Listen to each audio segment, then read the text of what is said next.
welcome to Synchronicity. Look, it's a real episode this week. It's not me just kicking it to a greatest hits. I gotta say this though.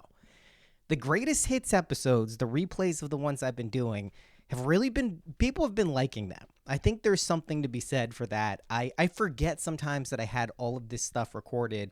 And once in a while, even I will, do you know, like when you're going back and listening to your own podcast because you think there's something in there it's probably pretty good. So I've been doing that from time to time. I know other people do. I thought I would make it easier for people to go back and revisit some of the archives in case they missed them, in case they missed me sounding like that. Because let's be honest, it's been a different tonal shift in the show, at least since September or so. And then I took a huge hiatus, getting into the crypto crazy world. I think I've found the balance with crypto that I enjoy, by the way, which is I know it's going on. I'm aware that it's happening. I'm attuned to when things go absolutely bananas. And if they go bananas, I'll put in the time and energy needed to, result in bananas results. But in the meantime, it's just like, I know it's there. It's going to be fine. It's good. If you want to invest long term, you're probably safe. Do you need to be intraday trading every single day? No, it's not really the modus operandi until things are crazy. And then it's fine to get like that. And if you need to get your experience points up before that wave hits, so you play around, you learn some stuff, that's a really good idea. There's no shame and there's nothing wrong with like staying into the like crypto vortex. It's just know the time when to push, know the times when to not push. That's kind of what I've been learning. Anyway, we got a lot going on this episode. Just some quick orders of business before we get to the content of the show. I have been diving in to TikTok over the past 3 weeks now, and it's a wild world out there. And there's a lot going on. I'm not going to spend a lot of time talking about it in this episode because maybe you don't give a shit at all about it, but it is very interesting. For people like me, I get curious and interested in things where it seems like you can kind of like hack the system or hack the algorithm or figure out kind of ways to game stuff, not unethically, just like figure out how to like go through loopholes and things like that. Like there was various things that I did, in my life that like those made me feel really good. And so getting back and like connected with those kinds of like avenues is something that I started to do. And there was one day I was just like, TikTok, it's fucking, I'm wasting all of my time. I'm watching these videos. I'm getting nothing for it. No one has ever made any money from TikTok. This is literally something I thought to myself. Then that day I saw a video on TikTok that actually saved me money on my internet bill. It's like you just went to the website and you like put it in and the government was like, here's $30, no problem. I was like, okay, that's cool. So I was like, that's funny. It kind of actually made me money when I was watching TikTok this time. That's interesting. And then I was like, I wonder like how people get paid through TikTok. I run a YouTube channel and I know it makes me, like anywhere from like $400 to $600 a month, post like, a Manly P. Hall video, a Terrence McKenna talk. It's been around for a while. And so it's like, I know this makes me some money and it wasn't that hard to set up. And as long as you're posting stuff that's valuable and people like, and it's not like copyright violations, you're fine. And it's kind of cool. So I wonder like what TikTok's game is. So I started getting curious about it and I started to realize that like TikTok is in a very weird moment in its like existence. It's really popular, but it's also kind of known for like these short form video viral stuff. And they don't like that. What they want is they want to be like YouTube and they can put mid-roll ads in the middle of, shows and all this content that people are posting, but people don't stay on the platform that long. They're just scrolling through, kind of like Vine was, like 7-second videos, really short memes and stuff. And you see this a lot on Instagram Reels too, right? So it's like, okay, well, what is TikTok doing? Like, how are they getting people to use their platform and so then I started seeing all these like shop and affiliate stuff just on my feed. And I was like, this is annoying. Why is all of a sudden there all this shop stuff? Then I started just researching it and I was like, I see. TikTok is trying to go after all of the social platforms, right? Instagram, YouTube Shorts, Snapchat, all of these things. And they're also trying to go after Amazon. And that's what they've been doing with this kind of shop and affiliate system. And so far, it's been working for them pretty well. And they basically have like a 3-pronged method for getting monetization over on TikTok. And I was like, all right, fuck it. I'm going to try to see like how realistic this is. What is TikTok actually doing? Like, is this a way to actually build up a side hustle or a business that, is not low effort. Like, this is work. I want to be very clear about that. Anyone who thinks like what I'm talking about here isn't work, like it's work, it's effort. You're not just going to sit back, open TikTok, post a video of like you picking your nose, and then all of a sudden like tens of thousands of dollars come in. That's not what it's about. But there are ways to get monetized through TikTok, and I'm not going to go into all those ways. It's not what this is about. But anyway, I got into it. I have to say it is legitimate. It's not made up. It is work. It's not just like, an easy get rich quick scheme in any sense of the word. Anything that is that like purports to be that, it's not real, right? There may be some truths of how that could be possible for like isolated anecdotal case studies, but that's just like it. Everything is like effort, because we like the effort. That's the whole thing about what I'm discovering through this is like, we like doing something that turns into something else. It's like energy alchemy, right? That's what, it doesn't even have to be for work. It's just in our lives. It's like we like when we put in loving energy into a relationship and we get a loving, harmonious relationship, right? There's an exchange there. And that's kind of what's going on all the time in reality. And so like in a weird way, this kind of social media stuff has been teaching me that like there are legitimate ways to kind of alchemize energy. And what I basically did was like, listen, I'm going to take something that I feel is a destructive part of my life. It's not really serving me all that well, which is just spending hours on social media, doom scrolling, right? Not even like, it's not interesting information. It's like it's like boring shit. It's like, I don't want to be doing this. And I realized like, I am not the only person doing this. This has got to be, it's like hijacked our brain. So I was like, how do I flip this thing that isn't really making me feel good? I kind of acknowledge is not like a habit that like I really want to be doing. How do I flip this into a way that I actually learn something, am curious about it, and potentially, if it can be a business or at least generate revenue, is that possible? I didn't go with the intention of, I'm going to be the richest person ever. I'm going to be so rich from TikTok. This is going to be the best thing ever. Social media savant. That's not the energy I go in. And I bring this up because this is like often how we'll approach things in our lives. We'll be like, hey, I'm going to manifest. I'm going to be the richest person. And I'm going to be on yachts and I'm going to do all these things. And it's going to be so amazing. And it's like, yeah, maybe totally. If that's like a true inner calling and a passion of yours, do that, but build up some foundation where that's going to be something that is stabilized as a belief regardless of what happens to you, because there's going to be setbacks. And I just want to be clear, like all of this stuff has been reminding me that when I've really created jump timelines, whatever you want to call it, manifested, imagined reality, it was never just like a straight upward shot. Even if looking back, it could kind of be perceived as that and feel like that in some ways, there were so many obstacles each part of the way. And like the one thing that really got me through all of them was the persistence. It was the consistency. If you get a setback, it's not the end of the world. You'll find another way to make it work, right? And this is never more applicable than when you're doing weird internet stuff, right? I remember this with YouTube. I started making, it's weird, a lot of my like major shifts in life seem to be around like the web and monetizing the web, because the first time I found the Imaginal techniques, I was like broke. I was like, I had no money. And I'm like, well, God, I really need money. I have another kid on the way. What the fuck am I going to do? Since then, I had 2 more kids, but I was like, what am I going to do? Let me just imagine something. And I was just posting these, I think I was making like 30 cents a day, posting talks of Neville Goddard that I had unearthed and like cleaned up the audio and put them on YouTube. And basically, it was like 30 cents. It was like a month and a half of that. And then it was like, oh, $2. $4. Oh, $10. This is a day. Oh, $20. $50. $150 fucking dollars. $200, $300. Like this was happening. And I was like, whoa, what the fuck is going on? I've been using these imaginal techniques. All this crazy stuff is happening now. Maybe this stuff really does work.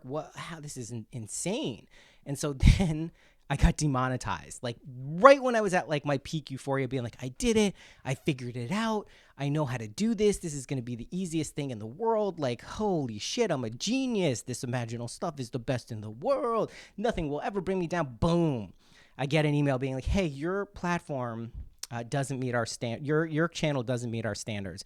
We are, as of right now, immediately demonetizing your entire channel. And this is the middle of like making a lot of money for it. I'm like, what the fuck?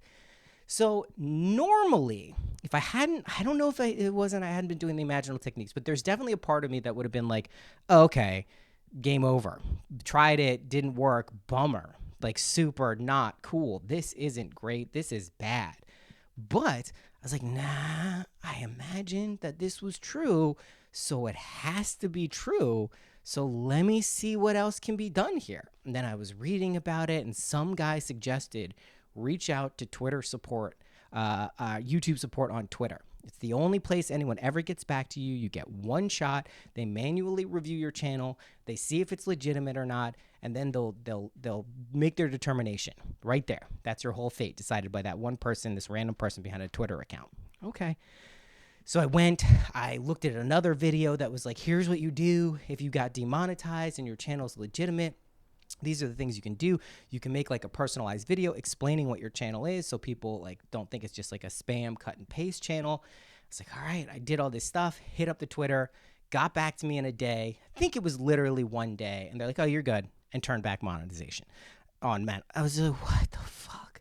It's like, this is crazy. And just in case I ever forget this or think like it's a made up thing, I literally have the analytics report that shows this. It's the funniest graph ever. It's like this little graph, boom, huge explosion, 0 for a day, literally drops to 0 for a day. And then the next day, boom, right back up where it was. And I was like, whoa, that's fucking nuts.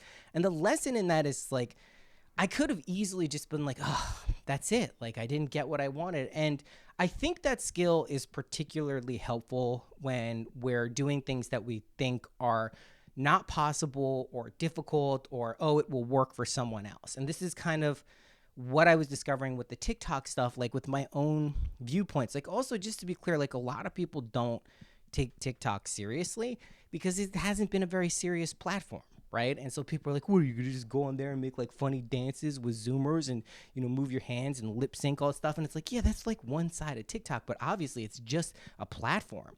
You can do whatever you want with it. It's not like there's some inherent bias towards TikTok for being stupid videos, even if that's how it's mainly been used or predominantly been used, right?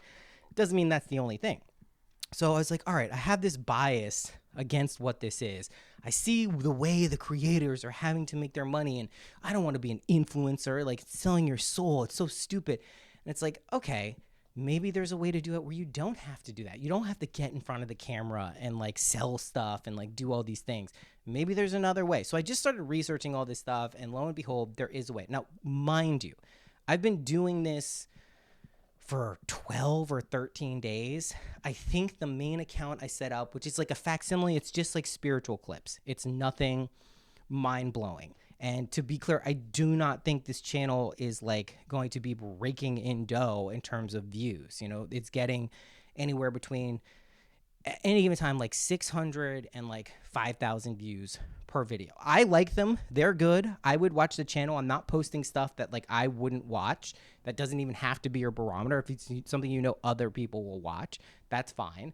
But I was like, let me just experiment with this and see what's going on. And like, yeah, TikTok showed it to fucking everyone. I got like 100,000 views in 11 days, 10 days. It's wild. TikTok is just showing stuff to people, right? That's where I think the edge is. That's why I spent some time researching and focusing on it, because it just became clear they're like throwing money bags at people to come use their platform because they need to.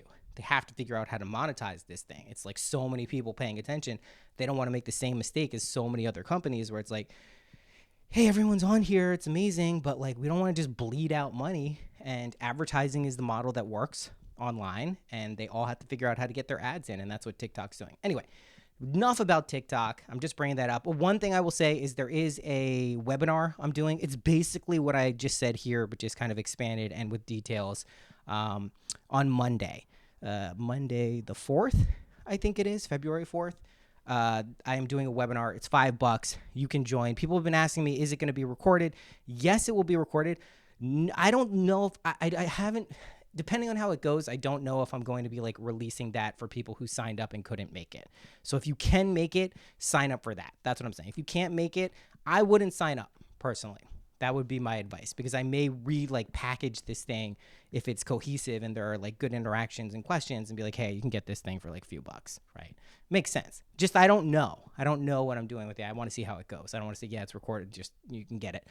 Anyway, and I'm doing the consultations for people. I started that just to share, like, this is literally what I've been doing every day, like 8 to 10 hours a day for like, I don't know, 3 weeks or so. Do you think there's a coincidence that there's been greatest hits podcasts coming out? It's like I've really been studying this stuff and like testing things out and seeing where the boundaries are, seeing like what can be done, what can't be done, what is possible, what's realistic, what will you need to do to be able to do this, what tools you need to get familiar with, all that shit. So if you're interested in that, there are links in the podcast notes of this and all of my bios over on Instagram, TikTok, all of that stuff. So yeah, you can sign up. One big long ad for me. Now, it's not, I really am excited about this because it kind of like, I was at the point where I just wasn't getting like excited about what opportunities were out there in terms of like doing stuff every day.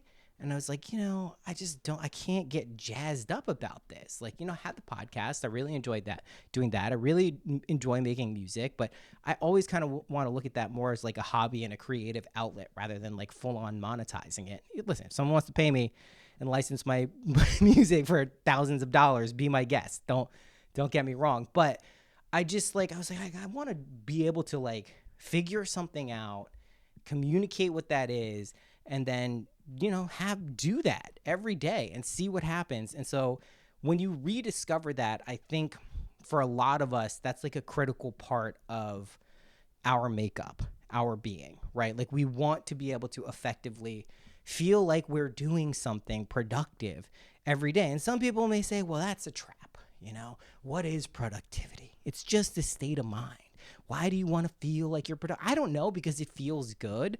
I know the difference in waking up and feeling like I have something to do that's interesting and I'm excited about versus waking up and being like, what the fuck am I going to do today? Like, why am I doing this? I don't want to do this. I like the way the first one feels. And I don't think there's anything wrong with that. And I don't think it's something to be judged or like philosophically analyzed and taken apart. Like, I'll trust that one, if you know what I'm saying. So the point is like, you don't know where this stuff is going to come from. A lot of us in the Discord have been doing this mastermind group. We're doing it every Sunday, 11 a.m. We're going through Napoleon Hill's Think and Grow Rich. It's really, it's like a seminal book. But like, a lot of these things, you hear it over and over again. And a lot of what I've spoken about in this podcast, it's so much about your beliefs. And you can't lie to yourself when it's your beliefs, right? There's not like some button you can push or some flip you can switch where it's like, oh, I'll just change the way I think about everything right now. Let me just go flip that switch. Now, the irony is when you actually do make that shift, that's kind of what it feels like. And you're like, oh my God, this switch was here all the time. What the fuck was I doing? Thinking it wasn't. But when you're in it, it doesn't feel like that. So you just set the intention that something, you do not know what it is. You do not have to have it specifically figured out, but something that you are praying for, that you desire, that you really truly feel would be useful and helpful for you will find you. And that you'll have the awareness when it finds you that you take your kind of shot, that you use your opportunities to kind of move towards the thing that is offering you kind of a lifeline. And I know it can feel like that's not something that's possible all the time, but it is. Like and it's hard. Like I look back on periods where like I was really feeling very low and just like not that great. And it's like, what was the thing that made me feel better? And I don't think there is the thing, but I know it's a combination of persistence, belief, intention, faith, expectancy, and repetition. Those things in aggregate make up a pretty potent combo. If you are doing any or all of those things together, you're likely to be able to shift dramatic aspects of your thoughts about yourself, your feelings about yourself, your thoughts about life, the world, people. And it just starts to feel like you have a little bit more, control just feels like the wrong word sometimes, command of what your reality is and how you relate to it and how you relate to things that feel not great. This is a big one that I've kind of like really come face to face with. When it feels like everything is collapsing, and I've spoken about this before. I've said it many times and completely ignored my advice when it happened to me. And just like, I'm just going to react to this. When it feels like things are going wrong, when it feels like things are getting catastrophic, you're having your tower moment, things are falling down, everything is kind of just crashing around you, and you're like the dog in that meme wherever the house is on fire, and he goes, this is fine, right? When it feels like that, and maybe you don't feel like this is fine, but the this is fine dog does have the right approach. He may be delusional at times, and there may be an actual house burning around him, but the truth is, it's fine. It's actually a good thing, because what happens... Think of it like if it was a Marvel movie or something. Like, what happens when a world gets destroyed? What does that look like and feel for the inhabitants of that world? Thanos comes through and just fucking rocking shit and blowing everything up, and it's just going haywire, and these weird dimensional rifts are happening and all this stuff. That's what happens to your world when you decide to move into a new version of your reality, a new level of the video game, a different dimension, a new timeline. That's what's happening to your world. Do you think it's going to feel like a bunch of like bunnies and like cuddly angels coming and being like, here, we'll usher you into this harmonious existence. Don't worry. Oh, this life? Yes, it's going to be perfectly wonderful. You could absolutely stay here if you like, but we're going to bring you to It's like, yeah, does that really happen? Does that really, like, you do get graceful shifts. Don't let me deny that possibility as a reality. It's just oftentimes what it actually feels like is the you that's trying to remain clinging to belief systems and ways of being is like, fuck no, I'm not going. You're trying to kill me. Everyone around me is going to die. People I love are going to die. I'm going to die. That's what it feels like. That's actually what it feels like. And it's like, you're not. You're totally not. But I know that it feels like you are. And sometimes it's easier to stay in a state of abject misery and suffering than move to a place where things actually feel better. It's wild. It's crazy that that's kind of how we feel. It's why, we figure out and try to figure out systems and modalities that help us gain some perspective and clarity on what's going on in our lives and the connection between our thoughts and feelings and what happens in our world. That's why we do it. Speaking of which, you can get it now. Patrons, by the way, patrons are just like, they're caking up at this point. All products that I'm releasing henceforth, including the one I'm about to mention, patrons get for free. Like, unless it's like something that's like a lot of money, like, a huge consultation or like a PS5 or some shit, like, it's going to be free for patrons. If you're a patron on Patreon, you can be at a lower tier than the cost of the thing. You're still going to get it for free just because we got a cool thing going on there. I'm trying to incentivize people to get there. But anyway, I have a 28-day Synchronicity journal that is out now. Patrons just got it dropped to them, and you can get it on the store, linked to my bios and all this stuff. It'll also be in the show notes.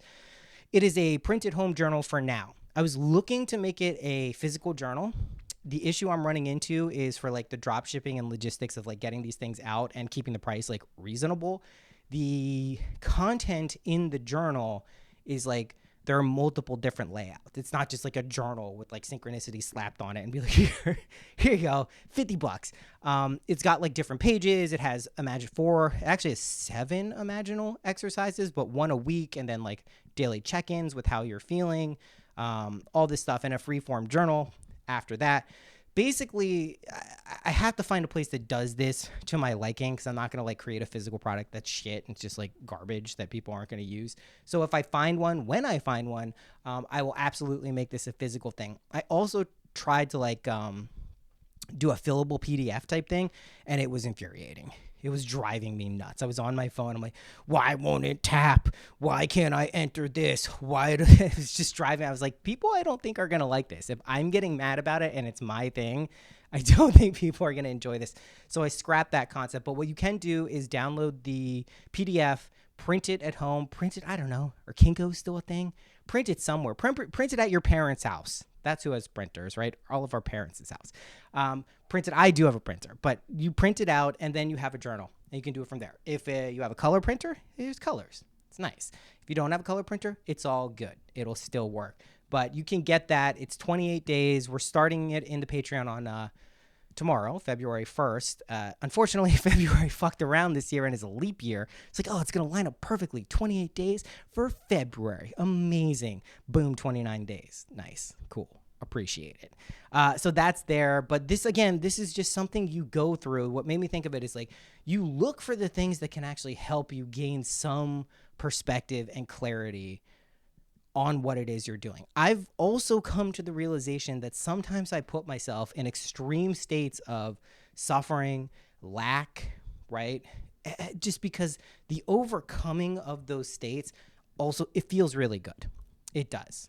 There is something to be said with overcoming a difficult and trying and tragic situation.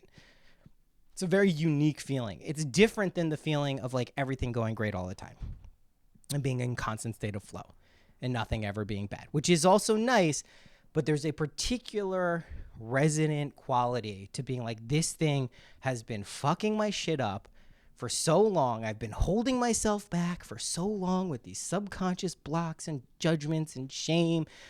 And let it go. Oh, wow. Feels pretty good. That's a particular thing. I like that feeling. I don't know that I like it to the degree that I want to keep putting myself through extreme states of suffering, but nevertheless, there is wisdom, growth, and opportunity in those situations too. This is kind of like it comes with the territory. I think that's like what we miss a lot when we talk about like gaining greater awareness or, you know, living a more aware life. Enlightenment, whatever you want to call it, is like we really do think of it as like being angels floating in heaven, just like, you know, eating grapes and having sex with hot people. I think that's how I added the having sex with hot people. It's there, you know, but basically that is like, also you do all that stuff here. I'd just like to point that out. Our conception of what heaven would actually be like is like not so far off outside of like the flying and the wings and the clouds than what we do here. There should be a clue into what heaven actually is when you recognize that. But like, that's just not like you're more aware of everything. There's a polarity here. There's a spectrum of polarity. There's two sides in duality to everything. And there's a huge area of in between for the rest of it. And like to think that you're only going to get one half or one side of that spectrum and it's only all going to be positive. It's like, nah, you didn't come here for that, right? You're not here for that particular narrative. You're coming for like the postdoctorate level education of being like, all right, I'm an unlimited being, can do whatever I want, create whatever I want, have whatever I want, be whatever I want. Let me try this thing where I don't think I can do any of that. Can I live like that? What's time now? It will feel like longer, you say? Okay, and I'll be stretched out across this huge area of time that I will go through sequentially. Okay, and I'm still not going to know that I am in charge of everything and that I'm actually like determining what happens in this reality, but I will be. Okay, cool. Sounds interesting. You kind of have me sold here. How much does this cost? Oh, just the belief that I don't have anything. So it literally cost me, in some ways, almost everything. But in reality, it cost me nothing because I'm not actually separate. Okay, cool. I'm down. Let's do it. Boom. You're a baby. And you know none of this. And you're just screaming. And you're getting slapped on the ass by a doctor. And you're like, holy shit, what the fuck is going on? Maybe you retain some semblance of your divinity, having seen children. It certainly seems like they are very pure beings when they come in, but they're also helpless in physical reality. They are utterly dependent on their belief and the love of people who have ushered them into this reality. Games start, right? There's the beginning of your game. Now we end up here, whenever you're listening to this podcast, you've gone through a lot of stuff. It's like, oh, okay. What the hell is going on again? I don't remember. Can someone help me? What's going on here? And that's why we like to have systems and things that like help us remember that. And if it makes sense and it resonates on like a deep level, you're like, oh, okay. I think I can feel the truth of that one rather than it being just like something told to me. And there's a huge difference, right? Of like actually feeling a certain way and knowing it to be true, right? Thinking it, someone telling you is very different qualities. Anyway, big shifts, man. The Pluto into Aquarius shift has been very real. Did not think this aspect and this kind of placement would feel so different, but it clearly has. And someone pointed that out to me in the Discord the other day. They were like, yeah, that was like a week ago. And I was like, shit. That's exactly when I started to feel completely different. That's super weird. And just be grateful when you do feel different. It's a nice feeling. Ain't nothing wrong with it. Whatever's going on in your life, you will come through with a greater understanding of what it is to be a complete person. You're gonna feel better. If you do feel good, you can even feel better than that. Imagine that, right? Anyway, check out the journal thing. Check out the other stuff. I'm going back to the city. I was just there in Greenpoint for a week. I'm going back in a few days for another week. If you're there, I am doing in-person readings for people who are interested, limited. I don't have a ton of time for those. I don't even know. I might be doing those. I don't know. Otherwise, check out all the other stuff. Got a lot of different stuff going on now. It's fun. We're going to have a good time. TikTok to the rescue. All right. I'll see you guys soon with guests. I think guests the next few weeks.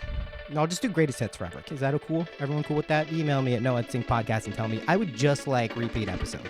These new ones suck. Not into it. All right, guys. I'll see you soon. Bye-bye. You're not alone.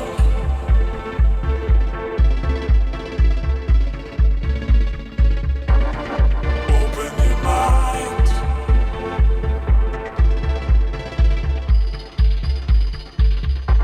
In a way, it's all a matter of time. I will not worry for you. You'll be just fine. Take my thoughts with you, and when you look behind, you will show